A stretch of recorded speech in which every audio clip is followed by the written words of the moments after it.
When you think about Star Wars, what immediately comes to your mind? Some may think about the Millennium Falcon, while others may think about the Death Star, and many people think about Darth Vader. But somewhere on that list is a fun little droid we all know and love called R2-D2, and that's who we're going to be talking about today. Hey LEGO fam, welcome back to the channel. I'm Justin and you're watching Good Life Bricks. Today we're going to talk about R2-D2, set number 75379. He comes with 1,050 pieces and 2 minifigures, and he was part of the 25th anniversary set, so one of those minifigures, Darth Malak, is part of the special 25th anniversary collection. So we'll talk about the build, we'll talk about the minifigures, and so much more. But before we get started, please hit the subscribe button. And if you like the video, don't forget to hit the like button. Now let's dig in. So here we have R2-D2, LEGO Star Wars set 75379, 1,050 pieces, and 2 minifigures. The first is the R2-D2 minifigure that comes with the plaque. And the second, the special 25th anniversary collectible Darth Malak. So this isn't the first R2-D2 brick-built character that we've gotten. There have been several over the years. In fact, right before this one, I think in 2021, they came out with a sort of UCS version, I guess. I don't know that it's actual UCS, but that's how people kind of been referring to it. But it's a larger set, about almost 2,400 pieces, but it was almost $240. When they came out with this one in first quarter of 2024, people were kind of wondering, well, what's going on? Why are we doing another buildable R2-D2? Then they bought it, and I think all their questions were answered. This is a $100 version of basically the same thing they got in 21. It's smaller, but it's every bit as good. It's very, very detailed. It's configurable, and we'll go over all of that. But as you can see, this is a good looking figure. I think it's the best R2-D2 they've made yet. It's got all of the key components that are necessary to make it successful. It looks fantastic. So much detail. The head spins. You can see the detail on the back of the head. Every little eye and light and diode and electronic that you would have seen in R2-D2 in the movies is available here. So with the good always comes a little bit of bad. As you look in close, you'll see the stickers are just a little bit different color white. And so it makes the very white body of R2 look a little off-white. As you get in close, you just see the coloration is different. So that's something to be aware of. But the level of detail is tremendous.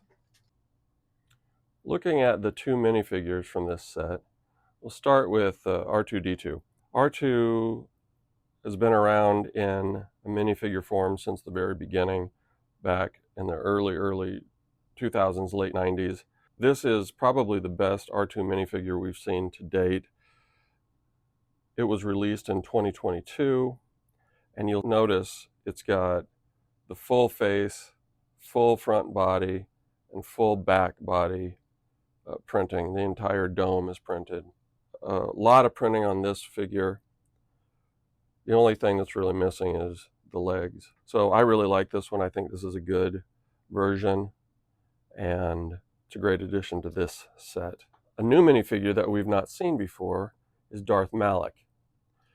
For those of you who are not familiar, Darth Malak was a Sith Lord back from the Knights of the Old Republic. He was the primary villain in the video game Knights of the Old Republic and Knights of the Old Republic 2. He's a very unique minifigure.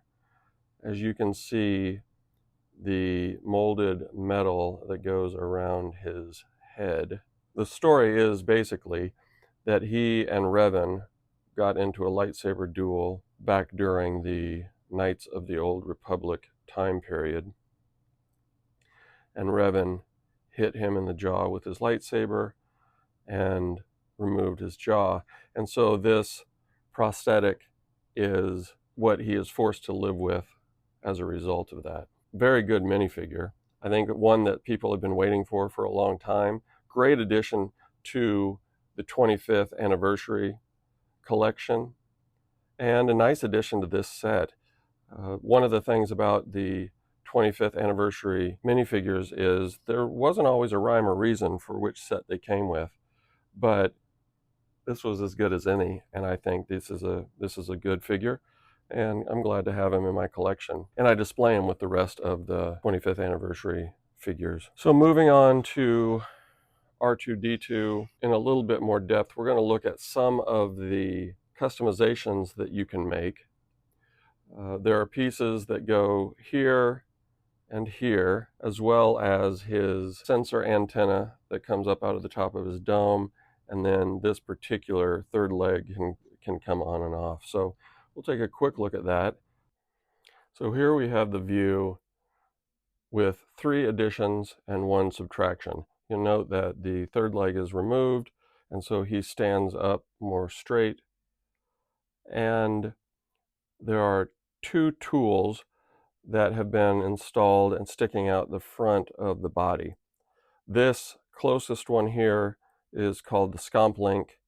That is what R2 uses to hook in to different computer systems and ships, and to give commands. And on the Death Star in A New Hope, he stopped the trash compactor, just different things like that. And then this tool is an electro shock tool that we see R2 use on droids. We see him use it on Jawas, and they fold up and down, but because this version of R2 isn't as big as the one from 2021, they can't just fold away. What they've done is they've used this piece here to show that that door on the front of his body is open, but this entire piece just comes off and then is replaced by this. So these are the same piece. This gives you the sense that that door is open and that this electroshock tool is in use. Same with the Scomp Link. Those are pretty cool additions, and I think this is a good way to do it. Like I said, he's not big enough to just hide those away inside, but it still gives you the opportunity to have these tools out and available to use, and you can decide on your own how you want to display your R2-D2. For me, I like the clean look, so I remove the tools and I go with these 2 pieces as if the doors were closed. But there are many people who would prefer to show the tools in use, and I think that's great. And that's one of the things I love about this set, is that you have the ability to do that. That's one of the things about Lego that's just fantastic. The third addition is the sensor antenna that comes out of the top of his dome. It's another good looking piece. It's about 6 or 7 pieces put together on the end of a straight piece that just sits right down here on this stud. Very simple piece, and it's pretty realistic looking. I think that was a great addition. And again, it comes off so you can decide whether you want to display it with or without. And then the leg, I prefer to show with the leg because I just love that look of R2 reclining back like this when he's in go mode, and it's a stabilizer leg, and so it allows him to go more quickly, move at a more rapid pace. Again, these tool additions I think are really good. They can come right off, and then you put this piece back over it, and you get the sense that that particular door has closed, and the tool is sealed away inside. I believe this is a great addition. I think this adds another level of realism to the build, and it's one of the reasons I like it so much.